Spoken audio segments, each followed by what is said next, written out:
Good morning everyone, this is Coach Gerald. Welcome back to GMG Chess. Today, let's solve chess exercises from May 1 to May 10.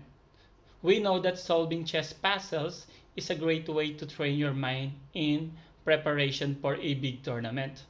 It develops your sharpness and mental agility needed to solve complex positions. Every chess grandmaster incorporates solving puzzles into their training system. And someone said chess is 99 tactics, and all type of tactics are based on double attack or checkmate, because that is the ultimate goal of chess, to checkmate your opponent. And two of the books I read, the books of Grandmaster Albert and Grandmaster Mueller, they said that we must use 50% or more of our chess time solving chess puzzles. Without further ado, let's go now to the chess puzzle. In solving puzzle, we must first calculate the force move. And force move, mostly that is based on check. And if we check by queen takes a7, after king takes a7, white doesn't have any follow-up. The answer to this puzzle is queen c6. And all reply of black would lead to checkmate. If b takes c6, rook b8 checkmate. If bishop takes d7, queen takes b7 checkmate. If a takes b6, queen a4 checkmate. And if a6, rook takes a6 checkmate. And if a5, the same with a6, rook a6 checkmate. If c takes b6, queen takes c8. Now let's go to the second puzzle. As I said earlier, we need to calculate all the force move. And black need to hurry because he cannot protect c6 and the back rank mate, queen g8. That's why the answer is force, rook h1. The knight cannot capture because that is pin. And white reply is force, king takes h1. Queen h3 force, king g1 force, then queen g2 checkmate.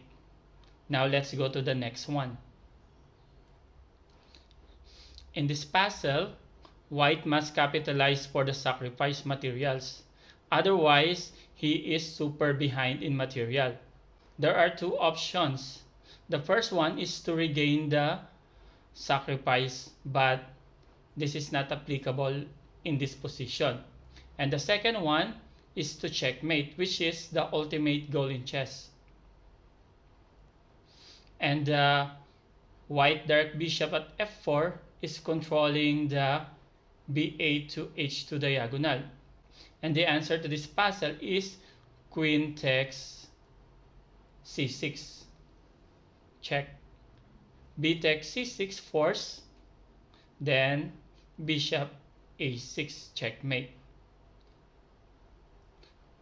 Now let's go to the puzzle number 4. In this position, if there is no rook at c5, white can immediately checkmate by bishop c5. But there is a rook that blocks the c5 square. And the rook at a6 is controlling the 6th rank. And black cannot go to the 6th rank. And the bishop at h5 is controlling this diagonal. But the question now is, where do you place the white rook? And the answer to that puzzle is rook g5. And all black reply leads to checkmate. After h takes g5, bishop c5 checkmate. If king f6, bishop d8 checkmate. The rook is indirectly protected by bishop at d8. After king e6, bishop d8 the same, checkmate. After king f8, bishop c5, checkmate. And the king cannot go to the g5 because that is controlled by rook at g5. If king d6, bishop c5, checkmate. Now let's go to the puzzle number 5. In this position, there are many logical moves. First is rook b8. But after queen takes d6, the bishop is protected by queen. And the second one is rook d7. But after bishop f6, white don't have any follow-up. And this puzzle is checkmate in 3. And solving checkmate, again, we need to analyze first the force move. And the answer to this puzzle is queen e7. And black reply is force, bishop takes e7. If king g8, queen takes d8 checkmate. Then rook b8 check. Again, black reply is force, bishop d8, rook takes d8. Let's go now to the next one. This is very interesting puzzle, checkmate in 2. But first, let's check all the possible checks. The queen takes h7, the queen b4, the knight f2, the rook g4, d3. Now let's check one by one. If queen takes h7 check, queen takes h7, not checkmate in 2. If d3, king e3. If knight f2 check, queen takes f2. If rook g4 check, king f5. Then check is not the first move. And the answer to this puzzle is knight d4, the pre-move. And all black possible reply leads to checkmate. The first one is if black capture, queen b4 checkmate. If queen takes b7, rook g4 checkmate. If bishop takes d4, now queen b1 checkmate.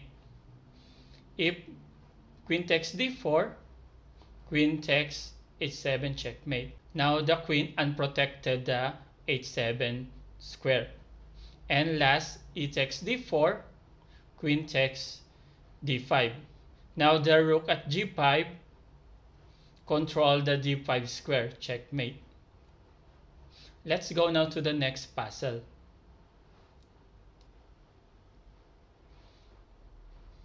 Again, this is checkmate in 2 moves. If bishop d5, black simply capture by c takes d5.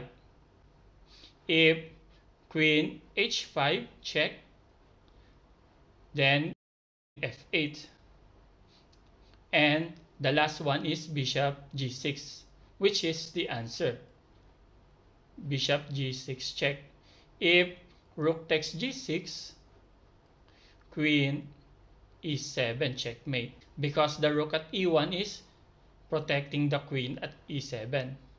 If king takes g6, queen h5 checkmate. Let's go to puzzle number 8. this puzzle is checkmate in 3. Again, we look at the force move. And the force move, check, either queen e7 check, queen e8, rook g8, rook d7. If rook g8 check, black simply reply king to d7. And after that, white doesn't have any follow-up. The second one, queen e7 check. Black replies knight takes e7. After that, white don't have any follow-up. If rook d7 check, black simply capture the rook. And the last one is queen e8 check, which is the answer to this puzzle. And black replies force bishop takes e8. And the second one, which is the white next move, the force move, rook c8, rook d7 check, or knight b7 check. That is the question. And among the three, the best is rook c8 check, because after knight b7 check, black simply capture. And after that, white doesn't have any follow-up. Then black replies force, rook takes c8, knight b7 checkmate.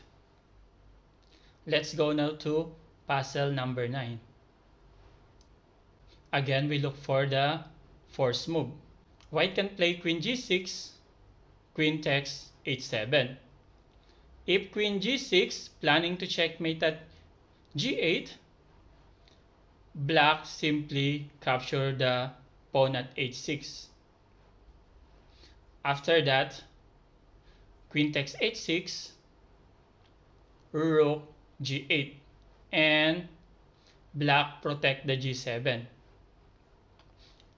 And the answer is queen takes h7, force. King takes h7, knight takes f6, black replies force, king to h8, rook g8 checkmate. All are force. Again, all type of puzzles are calculated based on the force move, not only in checkmate, but also in other type of tactics. Let's go now to the last one, the puzzle number 10. This is very interesting puzzle. White to move and checkmate in 2. Again, let's see all the possible check. Queen a5 and queen c5 check are defended by knight at b7. Queen a1, queen d4, defended by knight at c2. Knight d3 and knight f3, defended by queen at f5. Rook e4, defended by queen at f5. Rook d5, that is defended by pawn at e6. Again, in solving chess puzzle, we have so-called prophylactic, or the pre-move. We are waiting to move all those pieces that defend all those checks. And after that piece move, now white can check to those square that was protected by that piece. And the answer to this puzzle is king b3, prophylactic move. If knight a1 check, queen takes a1 checkmate. If knight d4, queen takes d4. If knight a5, queen takes a5 checkmate. If knight c5 check, queen takes c5. If queen takes g4, knight d3 checkmate. If queen takes h7, knight f3 checkmate. If knight d6, queen c5 checkmate. If black moves rook, rook d8, knight f7 checkmate. That's all for today. Thank you for watching. Don't forget to like and subscribe to this channel. Thank you and have a nice day.